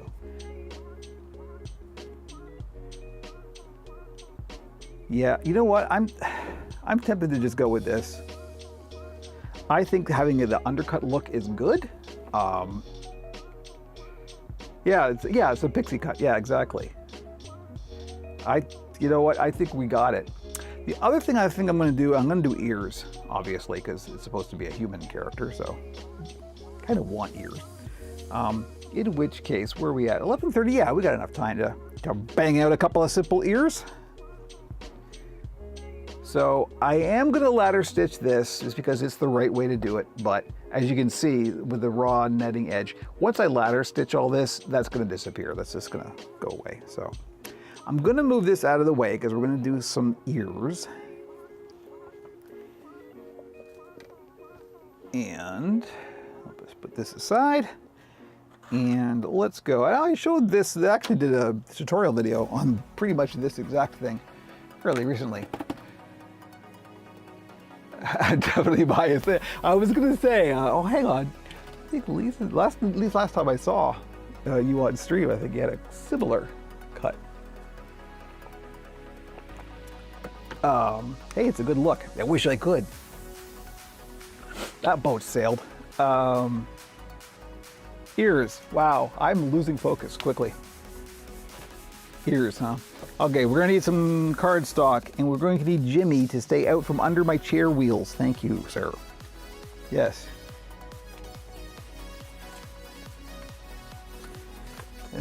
Don't need much, just need a little piece of cardstock here. And we just need little teeny tiny ears. Just little wheels. Wrong pencil. I need to either reload that pencil or just get rid of it because it's out of lead. Or graphite, as the case may be. Okay, so I'm just going to draw a very simple crescent-shaped ear. It might be a little small, actually. It's going to get bigger once we cover this in fleece, of course, but Speaking of ladder stitching, that's also what we're going to be doing with this. Let's try that to get the junky scissors to cut the cardstock.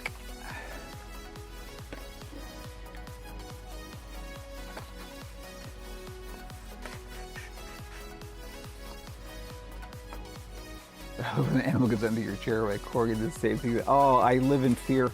A previous cat that unfortunately passed away years ago got right, like his name was Bert. He had very, very long hair fur. The fuzziest cat I've ever known. And he got under my chair to the point that some of the fur on his toe went under the wheel, and I didn't realize it. Thankfully, that's all it was. It freaked him out, obviously. He pulled out some fur as he freaked out, but that was it. There was no major injury. But oh, I was inconsolable, devastated, like what could have happened, right? So now I am hyper aware of any animal under my wheel. I do not move until I do a forecheck to make sure that there's nothing under my wheels. Let's have a look at our character here and see what the sizing on that's like. That seems pretty good. I think that'll work. I don't want them too big or too floppy. You know what? I'm gonna sorry, make them a bit shallower. I think it's sticky outy a little too much. Although we probably want it to poke out the hair a little bit, but how's that?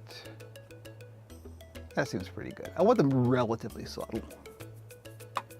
So of course we got to make another one because there's often two ears.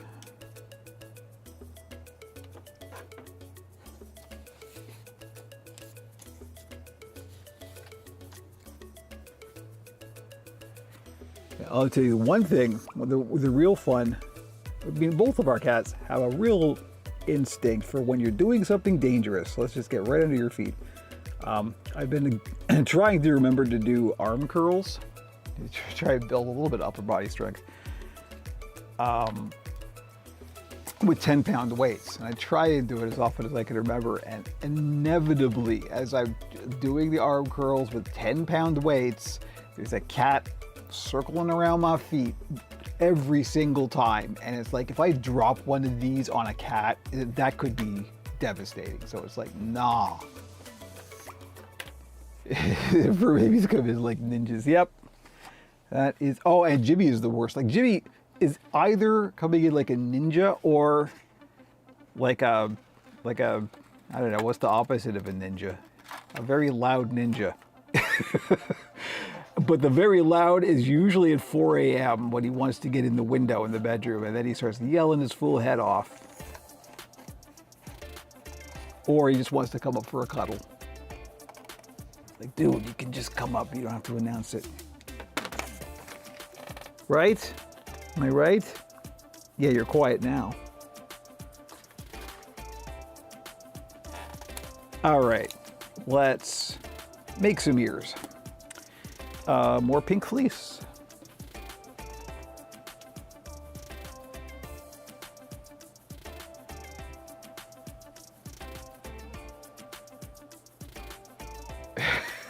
Great entertainment portal, it's true. Especially since our outdoor neighbors put up bird feeders. That's some good cat TV, I'll tell you. Okay, that should be enough. We're just gonna fold that over and cut out a chunk.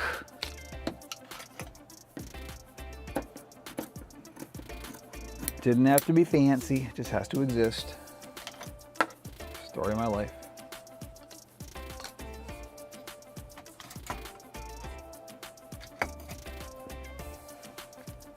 Okay, so that is the inside. So we have folded this over, or this is the inside out, as it were. That's that word means. Corgi discovered she can get in the window and watch the chickens. Nice. Now that's some good dog entertainment right there.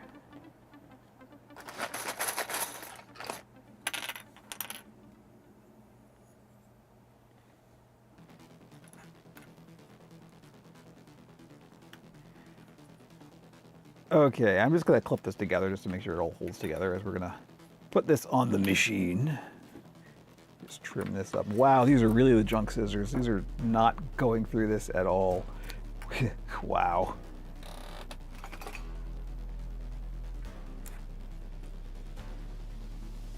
My friend has a constant burst stream for their gas. Yeah, there's lots of those. So we have two cats. We have Jimmy and Dax. Dax is not at all interested in screens. She couldn't care less. Jimmy is obsessed with screens. I get an iPad out and he's just there.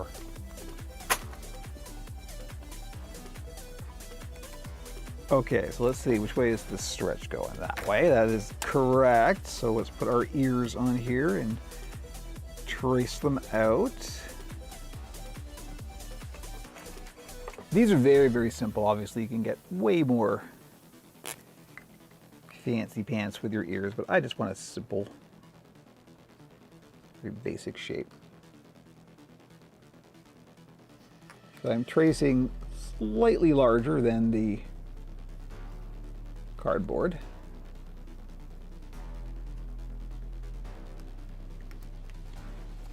And of course, we're only going to stitch around the circumference, and this side remains open. Although it doesn't really have to. You could actually like stitch the whole thing, but you're going to want to insert the cardboard or some foam or something as a core. I just use the cardboard.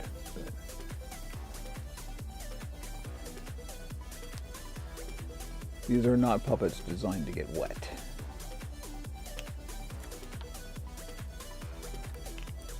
Much like Mogwai. Okay, so keeping these, because we're going to use these to sort of stiffen the inside.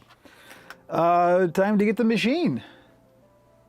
Dax from Deep Space Nine, that is in fact the reference. In fact, Jimmy's full name is James Tiberius Cat. FYI. We just went through a phase where we were naming our pets after Star Trek for no particular reason. We just kind of needed a name. His name was actually Jimmy in the shelter, and then we just kind of retrofitted James Tiberius Cat onto that. Oh, here we go again with the camera for the machine. Actually, hang on. Do we have? Nah, not really. That's not very good. Let's see if we can make this better. Probably not. And I'm dropping stuff. Oh, of course. Jimmy! He's under my wheels again. Stop it. Yes, you. Good heavens.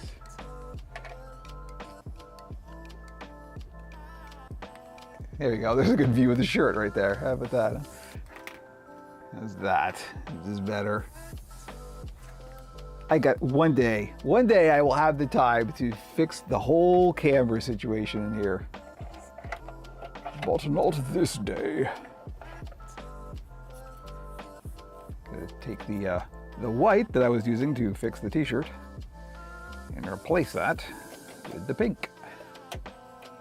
Shaky cam. I know, I apologize. I literally, because of a very complicated reason, I literally can't get a preview up for that camera like I used to. So unfortunately, that's all we got for that right now. I will possibly this weekend, I will figure out something that will make this camera a little bit less irritating for all of us involved. All right, we got the pink. We have children screaming outside. We had the pink and children screaming outside. Welcome to Operation Puppet.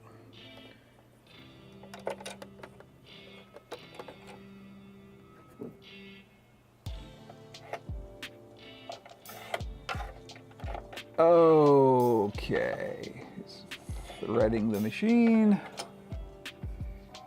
Derp, derp, derp, derp. Please don't mess up. Please don't mess up. I'm on stream.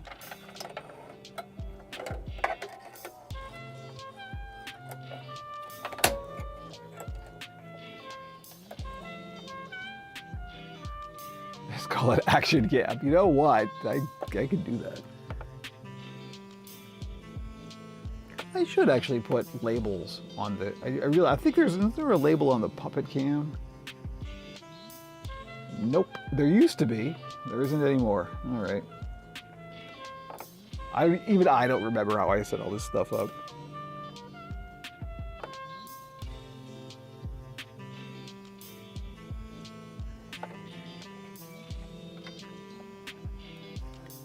Okay. Threading the thread, going through, thank you.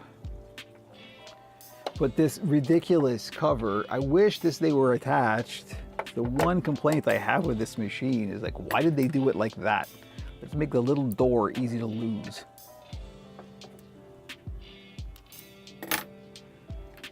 We'll make a fortune selling them new little doors.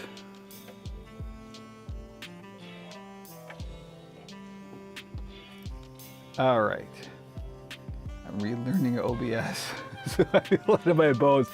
Now try adding on top of that the fact that I'm running Linux. Phew, orders of magnitude more complicated.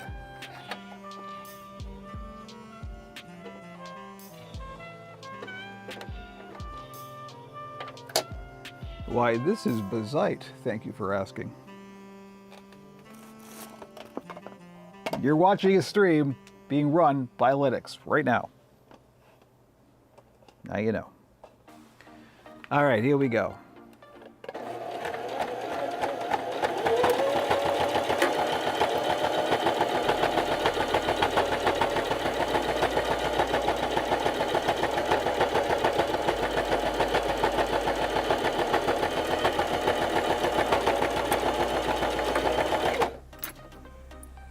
Yeah, I've been an AV guy for so long that like OBS is now bread and butter to me. I absolutely love OBS, and it is like completely, I don't even think about it anymore. But now when you add in Linux complications with like, you know, encoding and bit rates and all kinds of interesting hardware acceleration, that's when things start to get a little complicated.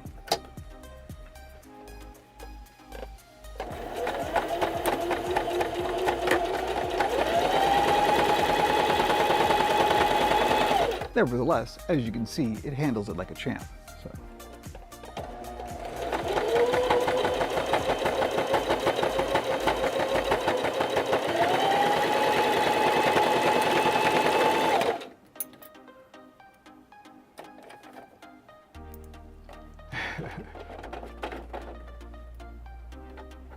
Yeah, I've gone full Linux for everything. I haven't been running Windows in over a year for anything.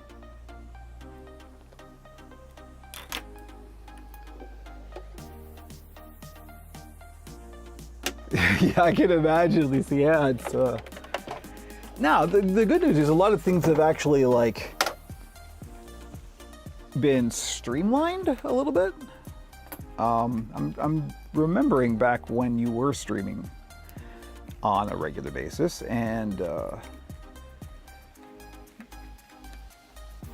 lot of the hardware encoding stuff should just sort of work out of the box now.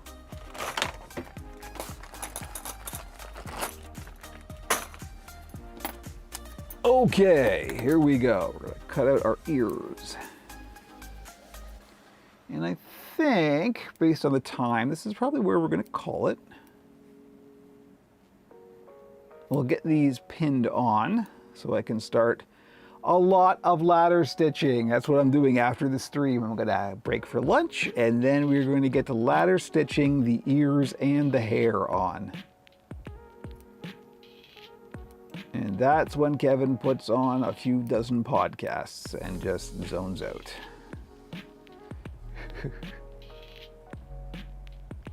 I see there's actually a dual streaming thing now. Yes, indeed, it's on Twitch. I have other ways of doing stuff like that, though, that don't rely on Twitch. As you may know, I'm streaming to multiple endpoints right now. I'm actually streaming to Twitch, to YouTube, to PeerTube. That's a self-hosted thing, and to Owncast, another self-hosted thing. I am not relying on big tech anymore. So, to do collaborative stuff, I would I wouldn't go with just the Twitch multi-streaming, but there's ways. I can teach you, young Padawan.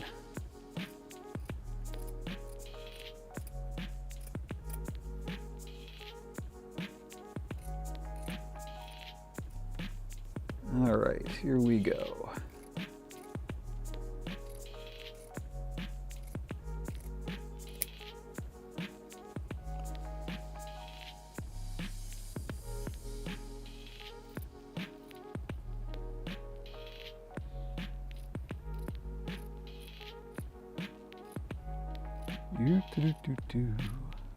As he focuses on not cutting his fingers off.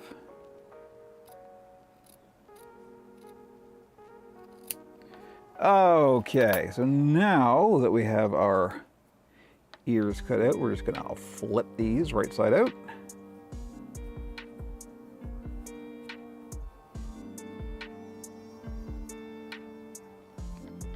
Teach you the ways of streaming. Ah, I got you, don't worry.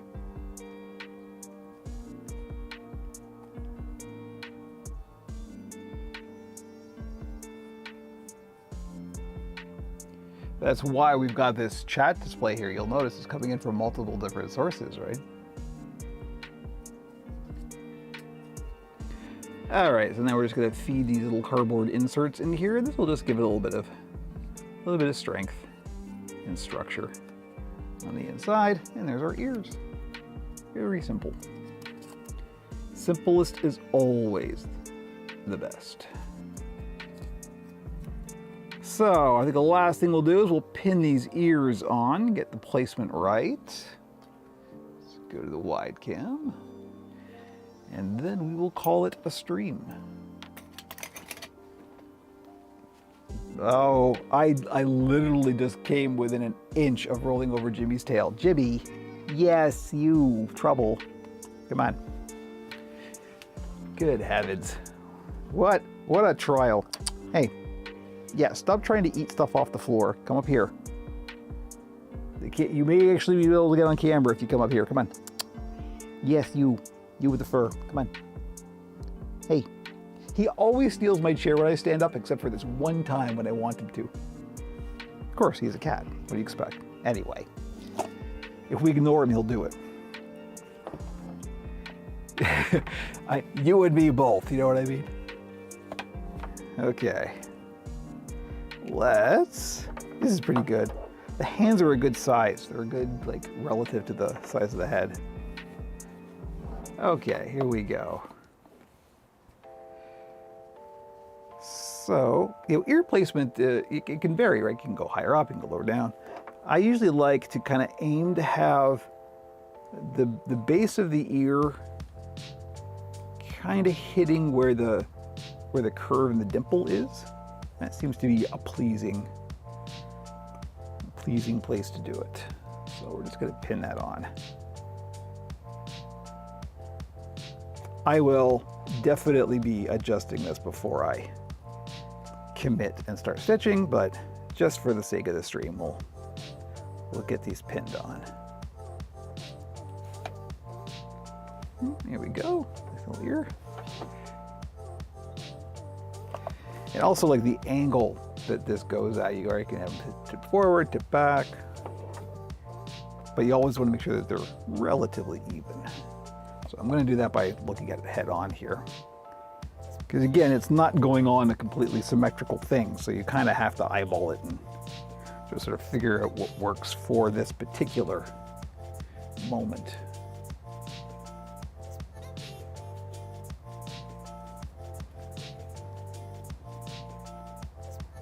This is more about vibes than math.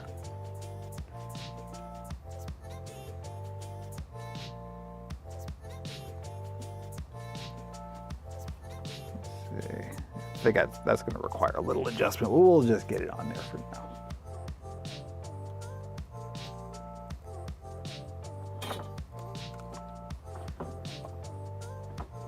All right, get some ears. Yeah, India. Sorry to hear about your. I guess it's because you're now rural, right?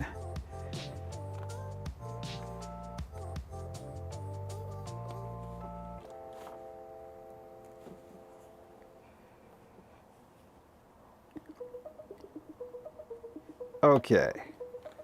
So, there we go. We got some ears. Now let's see how it looks with the hair. How about, where did I put the hair? Here it is. So, just my instinct says it should be going in this direction. See, now this is what's good about having the ears on here. This gives us a kind of guide to where the hair should be placed, right? Now, how will we can part the hair around the ears? That could look good, natural.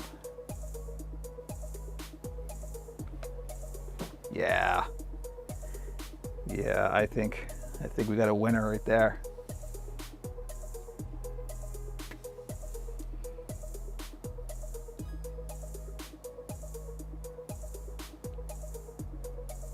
Oh yeah, indeed, yeah. Skylink, huh? Or Skylink or Starlink? Starlink is Elon's thing, right?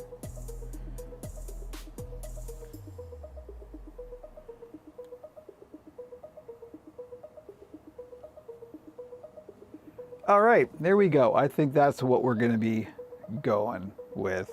I think that's pretty good. Of course, the pupils are going to bring it to life, but I'm not going to do that quite yet. I always do that as the last thing, or at least close to the last thing. So, but yeah, there we go. I think here. Let's see if we can get a slightly nicer view of it here. I haven't pinned the hair on, so it's likely to fall off, but there we go. There's where we're going. I think that's pretty good.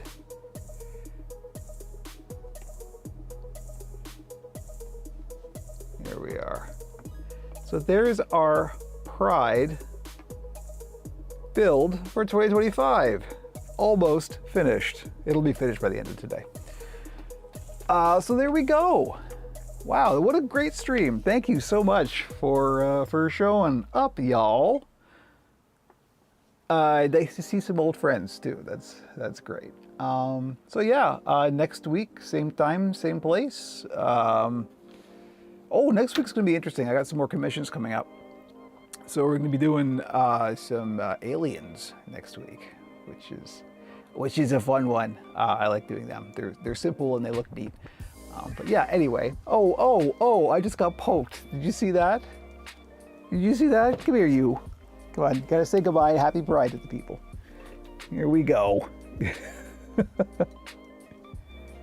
It doesn't have to be fancy, it just has to exist, yes. All right, as Jimmy muffles my mic, I'm sure. There we go. All right, happy Pride, everybody. Hopefully we will see you next week, same bat time, same bat channel. As always, have a good weekend.